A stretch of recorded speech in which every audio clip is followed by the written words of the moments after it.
Volleyball has brought the Smith Fieldhouse back to life after a weekend sweep of 7th-ranked UC Irvine. 3rd-ranked BYU now gearing up for number 5 UCLA this weekend. True Blues' Jarom gets us ready. The men's volleyball team is 7-2 after the first back-to-back sweeps of UC Irvine at home since 1993. That was probably one of the funnest games I've ever played in. I love the crowd, and they helped us win that match for sure. The Cougars hit .474 for the weekend, outblocked the Anteaters by 13.5, and recorded 13 aces. I guess we weren't surprised that we swept them because of all the hard work that we put in the offseason, all the work that we put in the gym and in the weight room. It was more of a relief, like, well, it's finally paying off. This weekend, longtime volleyball power UCLA comes to town. The Bruins own 19 national titles, but BYU isn't worried about history.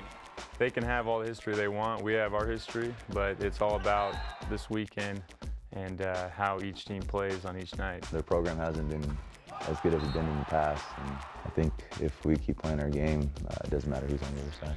BYU and UCLA are both ranked in the top 5 nationally and battling in the upper tier of conference play.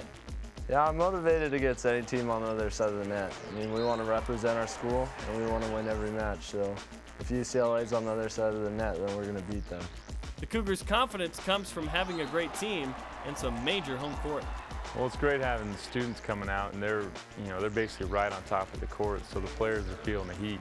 And the other thing is, high altitude, the ball on a jump serve will float a little further. So these teams are missing a lot more serves than they normally would down at sea level. So we're expecting a battle.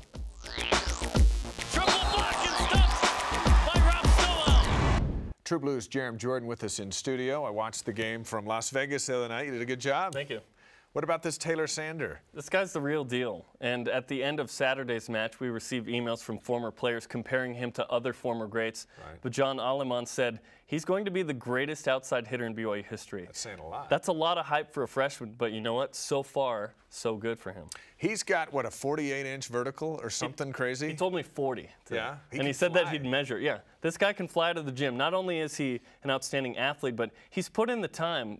He's reached the tipping point. He's had at least 10,000 hours of volleyball, and he's really mastered the sport. He's just a freshman. He's 18.